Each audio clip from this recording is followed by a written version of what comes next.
मजदूर दोस्त, आपको पता है पोस्टर में कई लोग पूछ भी रहे, अभी तक भी इधर उधर हो रहे होंगे, कुछ सिंधी कैंप पहुंचे होंगे। हमने सिंधी कैंप से जो उनमें से यूनियन के कितने लोग क्यों मांगी थी वो मेरे को बताना।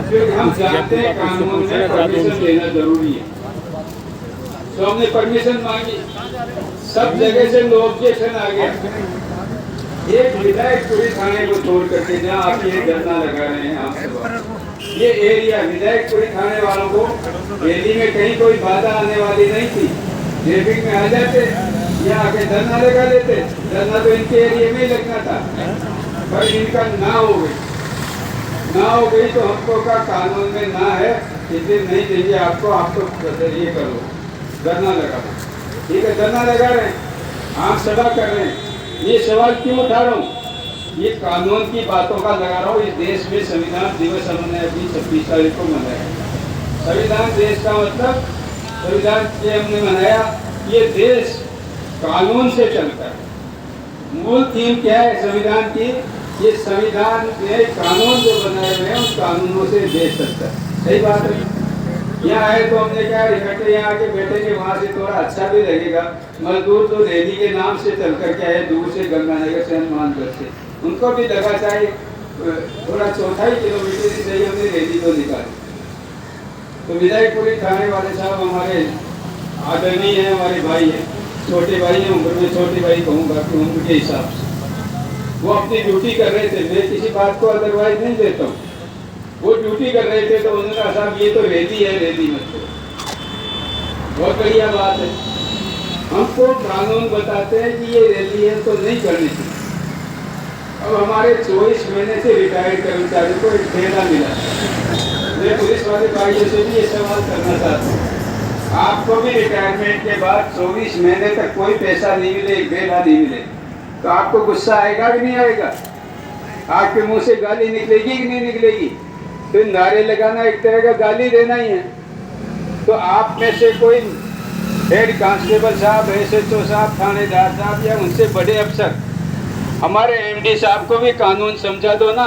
हम तो आप डंडा मारने की बात करते हो, कानून की बात करते हैं, तो क्या हम तो करेंगे? तो बोले कानून का पालन करो।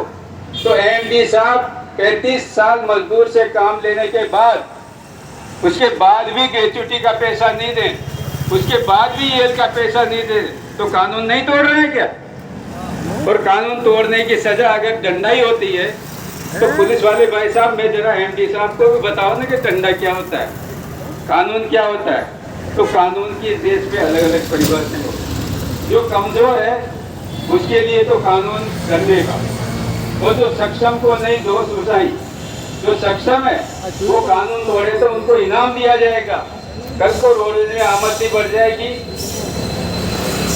पूरे इंडिया के लेवल पे कंपटीशन में रोडवेज का कोई पैरामीटर हिट हो जाएगा, मान लो डीजल बचत करी या रोडवेज को मुनाफे मिला है या कोई भी उपलब्धि करी, तो वहाँ हमारे MP साहब, चेयरमैन साहब जाके शील्ड लेने जाएंगे। इस बात की शील्ड लेंगे कि हमने कानून तोड़ा। तो एक तरफ कानून तोड़ने वालों को शील्ड दी जाती है और एक तरफ कानून तोड़ने वालों को डंडा दिखाया जाता है। तो हमको ये सोचना पड़ेगा, हम जिस देश में हैं उसमें प्रजातंत्र सुरक्षित है कि नहीं है और कैसी संस्थान को होनी चाहिए। हमने आज 29 तारीख को यह प्रदर्शन कर रहे हैं। 2 दिन पहले 30 तारीख को हमने मुख्यमंत्री जी को, परिवहन मंत्री जो मुख्यमंत्री जी की है उनको, MD साहब को, चेयरमैन साहब को, बड़े बड़े मुख्य अधिकारियों को, जो बड़े बड़े अधिकारी, ज्ञापन दे दिया था ताकि ये 10 दिन में तय कर ले। मान लो आज हम ज्ञापन देने जाते तो ये कह सकते थे यार आज तो पड़ा, हमको समय तो दो। हमने 9 दिन का समय दिया, 9 दिन के समय में ये हमको ये नहीं बता सके भाई हम ये चीज कर रहे हैं। एक 2 जने बात कर रहे थे कहीं, मेरे 4वीं 5वीं में शायद कहानी पड़ी, पोस्ट ने भी पोस्ट 9 दिन चले 2.5 पोस्ट। एक बोला पोस्ट थी कि पोस्ट ने भी पोस्ट 9 दिन चले 2.5 पोस्ट, तो दूसरा बोलता पोस्ट ही नहीं होगा, डाक का हर करा होगा। पोस्ट ही तो फिर भी तेज चल रहे, पर ये डाक के कार्य सरकारी दफ्तर, ये लाल पीता साहिब में बैठे हुए, ये किसी फाइल को आपकी को आगे नहीं बढ़ना देना चाहिए। अब यह EMIR साहब लेबर डिपार्टमेंट है। अभी क्या निकाला, हाई कोर्ट ने कह दिया ओवर टाइम की क्लेम देगा, वर्कर क्लेम देगा। पिछले दिनों देखा होगा हमने 2017 तक तो ये सूचना दे रहे थे आरटीआई के अंदर। 2017 के बाद आरटीआई की सूचना मांगी तो ये कह के मना कर दिया कि ये सूचना तैयार नहीं है। आपने सही है, गलत कह रहा हूँ मैं? सही कह रहा हूँ, गलत कह रहा हूँ? सही कह रहा हूँ ना? ये सूचना तैयार नहीं। अरे भाई, ये Rajasthan Kotak transport workers rules 1962 साल 33 ये कहती है कि आप जो भी वीकली दे रहे थे किसी तरह का ओवर टाइम दोगे, काम दोगे, उसका मास्टर रोल बनाओगे। और मास्टर रोल साल किसी को भी दिखाया जा सकता है, ऐसा मास्टर रोल बनाओगे। तो आपने नहीं बनाया तो कानून का उल्लंघन किसने किया है? एमपी साहब, चेयरमैन साहब, अपने अधिकारियों को आप कह देते हो रेस्ट क्यों मत कराओ? हमारे नौकरी वाले आप रिटायर्ड लोग हैं, और आपने भी अपनी नौकरी में पूछा नौकरी का भुगतते होंगे। यहाँ से ऑर्डर निकलता है रेस्ट क्यों नहीं कराया जाए, 3 दिन में छुट्टी दे दी जाए, जीएस के अगले दिन छुट्टी दे दी जाए। तो सामान्य है कि नहीं? आपको छुट्टी देने के लिए आदमी चाहिए, या तो उसमें एक लाइन और जोड़ दो कि रूट करके होता हो तो हो जाए, इसको छुट्टी दे दी जाए। अब तो हमारे भी समझ में आते हैं। अब चीफ मिनिस्टर तो इसको कहते हैं साहब छुट्टी नहीं देगी तो रेट बकाया नहीं करा। अरे बकाया तो हो गया ना यार। रेट के दिन तूने गाड़ी चलाने दे दिया, वो रेट के बाद तूने रेट दिया नहीं, क्योंकि देने की पोजीशन नहीं थी। 11,000 पोस्टें रोडवेज के अंदर, 11,000 पोस्टें खाली। ऐसे कर रहा है ये मजदूर काम। आज भी 15-15, 16-16, 18-18 घंटे नौकरी करके ये रोडवेज का मजदूर अपने घर बाल बच्चों के पास जा सकता है तो जाता है, और नहीं जा सकता तो वही कहीं। तो ऐसे हालात में आप रेस्ट दे नहीं सकते, आप जीएस का कंपनसेशन ये दे नहीं सकते, तो फिर ये बकाया नहीं होने की बात कैसे करते हो? टोटल बेईमानी रोडवेज के अंदर, टोटल बेईमानी। हर दर्जे का झूठ बुलाने का कंपटीशन आ जाए तो मेरा ख्याल है रोडवेज में पहला पुरस्कार विश्व स्तर पर मिल जाएगा, विश्व स्तर पर पुरस्कार मिल जाएगा। सारी झूठ, निधि सेक्शन अलग है, यहाँ कानून का विभाग है, वो कानून का विभाग नहीं देखता। लेबर डिपार्टमेंट अलग है, वो देखता रेट क्यों कैसे दिया जाएगा, क्यों कराना पड़ेगा इनको।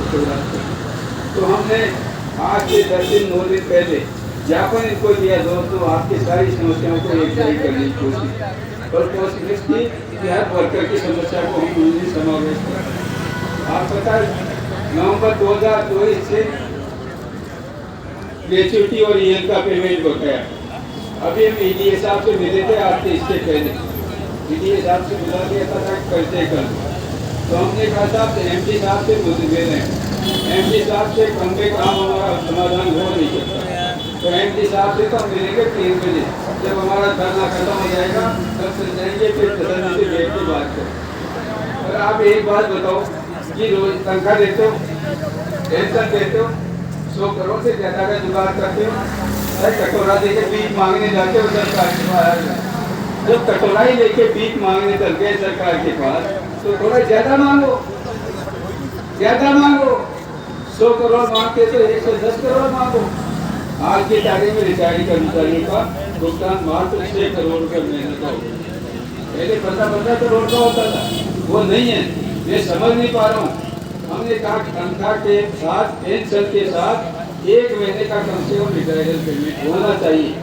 और आपका 2 साल का मिला के कितना, करीब 125 करोड़, 125 करोड़। अगर एक मुश्त सरकार से बड़ी बड़ी बातें करते हैं, हमारे वजनदार भी जब आगे भर्ती की बात करते हैं, नए रोजगार की बात करते हैं, तो भाई आप 125 करोड़ लोग तो नहीं दे सकते। एक बार 125 करोड़ लाके 24 महीने का ये क्लियर करो, ये क्लियर करके हर महीने में करते चलो। ताकि चले नियम भी कहा, आज सुबह भी कहा, उनका मैं एमपी साहब से बात करूँगा, मैंने कहा करो भाई, एक महीने में एक जैसे तनख्वाह देते हो, जैसे पेंशन देते हो, जैसे वो, तो ये मान हमने किए उसके साथ में भुगतान होना चाहिए। ओपीएस को सरकार के मुताबिक हमने कहा, उससे आज भी कहा, ज्ञापन में भी कहा, राज्य सरकार ने ओपीएस लागू कर दिया। और लागू करी तो उसमें पहले ही साफ कर दिया ये इसके अप्रैल किया 2023 से लागू। तो 2023 से लागू नहीं करके यहाँ आपको साथ बाद हमारे दिमाग में आने वाले क्यों व्यक्ति का नाम बनो अक्सर होते थे यहाँ सहते साहब के बड़े मुंह लगे होते।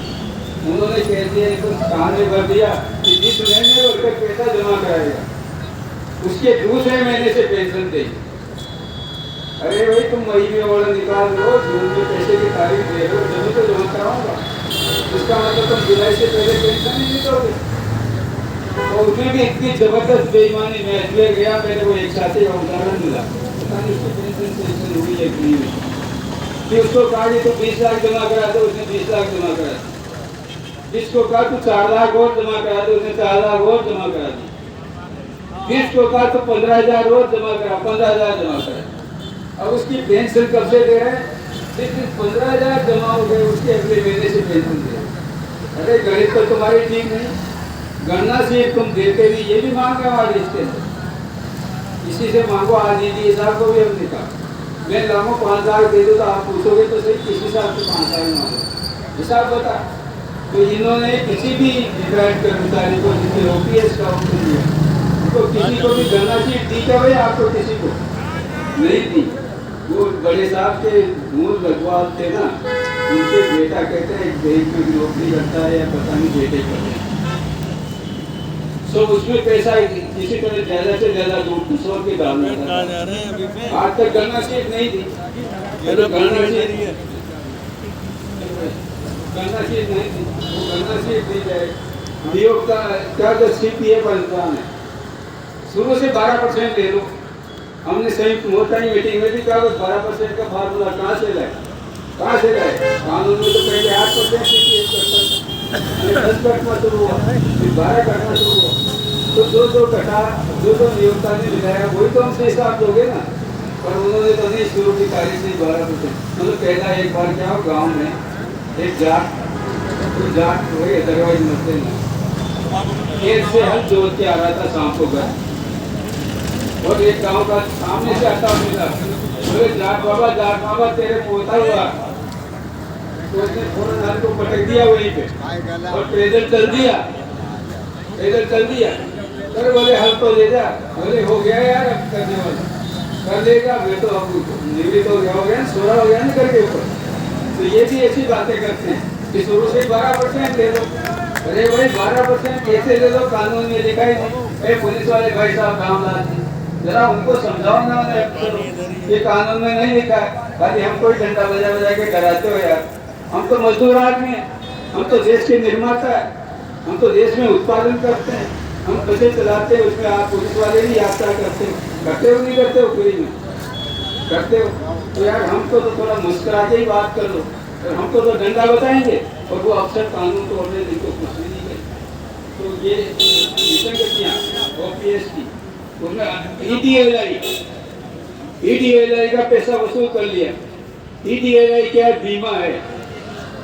आप किस्त भरते हो, मर जाता आदमी तो पैसा मिलता है। उसमें शर्त ही एक ही, नहीं मरता तो डूब जाता है। रोडवेज कानून बाध्य है कि जो CPF के सदस्य हैं उनकी EDLI कराएगी। साल का करीब 4 रुपये वो तो देना पड़ता है, कानूनी मजबूरी है, उनकी कानून की मजबूरी। वो दे दिया, वो आदमी मर गया तो उसका पैसा विडो को मिल गया। अब उसने OPS दी तो कहते वो भी जमा कराओ। अरे यार तुम क्या कपड़े उतरवाओगे क्या चाहते जाओ?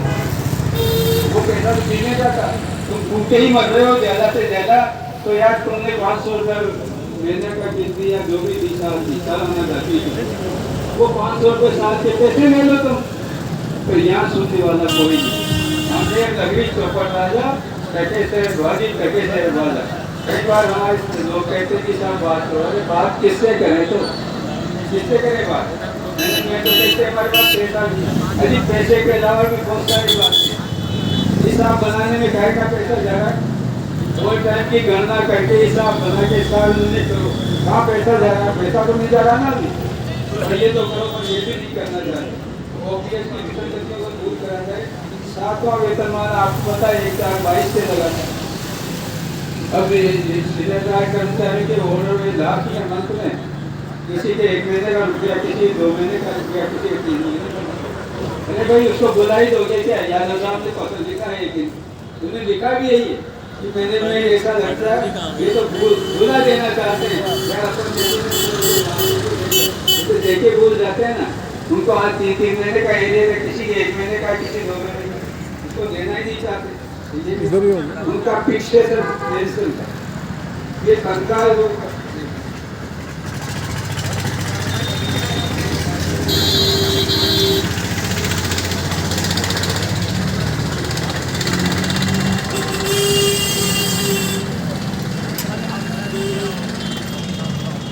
उसको ये देना ही नहीं चाहते, किसी का 1 महीने का रह गया, किसी का 2 महीने का रह गया, 3 महीने का रह गया, आके ही भूल जाना चाहते हैं। ये वर्कर भी भूल जाए मांगना तो उसको खा ही जाए, जितनी बदली है इसमें।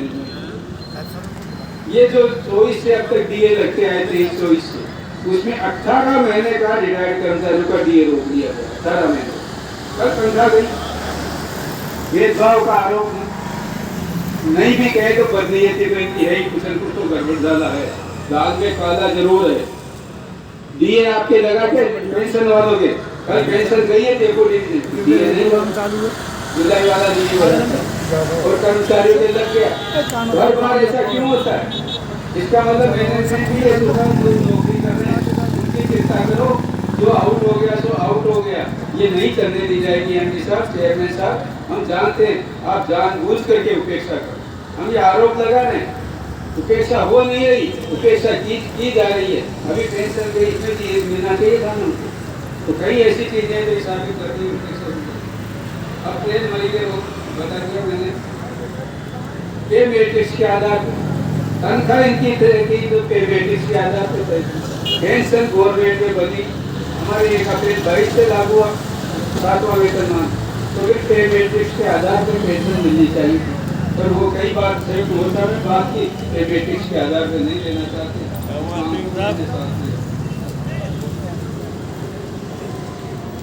हमारे साथी उम्र कई तो अभी मेरे भी 76 साल का मैं भी हो गया, 76 तो मुझे तो अपने से भी बहुत साथी लगे यार। लेकिन मुझको जो 70 साल पे 5% और 75 साल पे 10% पेंशन में बढ़ोतरी की जाएगी, देना ही नहीं चाहते। पेंशन रूल्स को नहीं मानना चाहते, तो इनको रूल मानने का कौन सा तरीका निकाला जाए? और हायर पेंशन के प्रकरण यहाँ से जाके वहाँ पढ़ गए, हम देखा क्यों पढ़ गए, तो इन्होंने पूरी सूचना नहीं की। पेंशन कब बनती है? जब वो जहाँ भी रहा था वहाँ की नौकरी का अंशदान उसको चल जाएगा ईपीएफओ में। जब आपकी पेंशन बनेगी, जब डिमांड नोटिस बनेगा आपका, इन्होंने क्या भेजा यहाँ से मुझसे कई जगह वैशाली वगैरह में बात करते, अरे भाई सब जगह का कंट्रीब्यूशन डिटेल दे दो, वो कहते हैं हम तो खाली वैशाली का भी देंगे।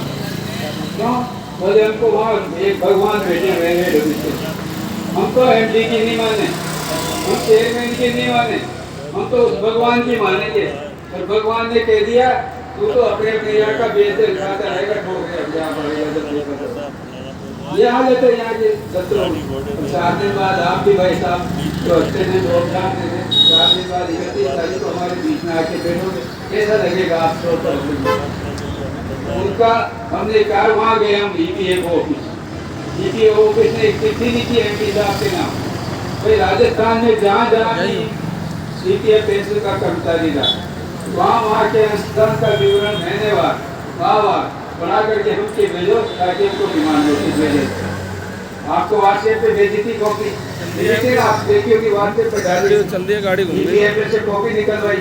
अब वो एमपी साहब चिट्ठी निकाल रहे हैं, अभी 9 दिन में उनको चिट्ठी निकालने का टाइम नहीं मिला। वैसे तो एमपी साहब बहुत एक्टिव, तारीफ भी करनी चाहिए अधिकारी के साथ। जब से आए चेयरमैन साहब भी, एमडी साहब भी रोजाना चिंता जताते, एक काम नहीं करो तो करने का दिखावा तो करो। वो क्या क्या कर रहे हैं ये तो उनको बता नहीं, ये भी नहीं कह रहे कि वो काम नहीं कर रहे, बैठे रहते हैं पूरा टाइम, बात भी करते हैं। अफसरों को भी काम बड़ा रहेगा, इसी मैनेजरों में भी दिमाग में भय बैठा रहे, तो घोड़े के भले के यही कर रहे हो। घोड़े का भला हो रहा है कि नहीं हो रहा, वो बात अलग है। जैसे 400 किलोमीटर करती है अब ड्राइवर की ऐसी तैसी हो रही है, कंडक्टर की ऐसी तैसी हो रही है, काम के घंटे बढ़ गए, किलोमीटर बढ़ गए।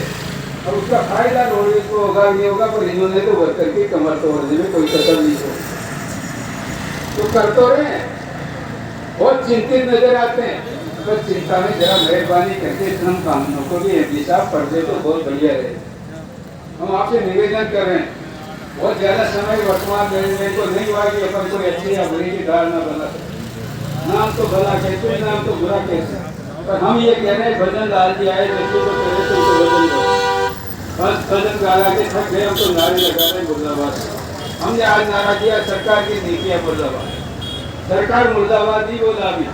अभी वक्त का इंतजार कर रहे हैं हम भी, संयुक्त मोर्चा की मीटिंग होगी, ये करेंगे सरकार मुर्दाबाद बोलना तो सरकार मुर्दाबाद ही बोलेंगे। आज हमने सरकार की नीतियाँ, आज हमने बोला मैनेजमेंट की नीतियाँ मुर्दाबाद। अभी नीतियों की आलोचना कर रहे हैं, हमको रोटी को रोटी नहीं मिलेगी तो वो तो वही चल रहा है।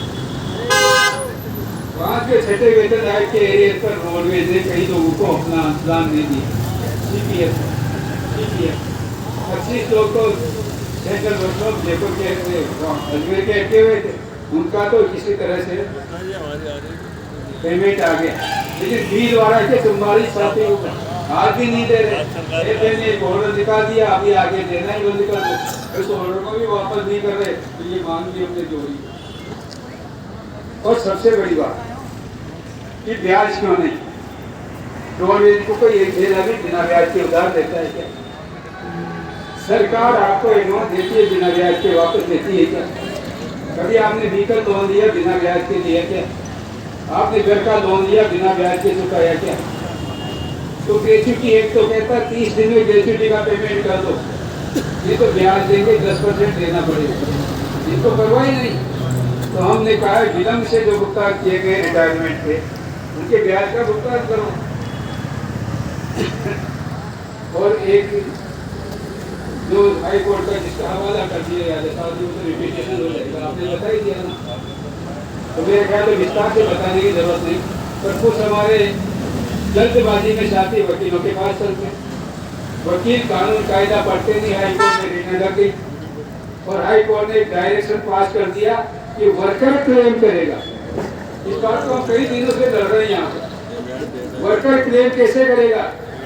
तो नाइट आउट का पैसा देने का सुप्रीम कोर्ट ने ऑर्डर किया, उस सुप्रीम कोर्ट ने ऑर्डर में लिखा कि रोडवेज भुगतान बना के भुगतान करेगी, वर्कर कोई रिकॉर्ड लाके नहीं देगा, क्योंकि सुप्रीम कोर्ट ने माना कि रिकॉर्ड तो रोडवेज के कब्जे में।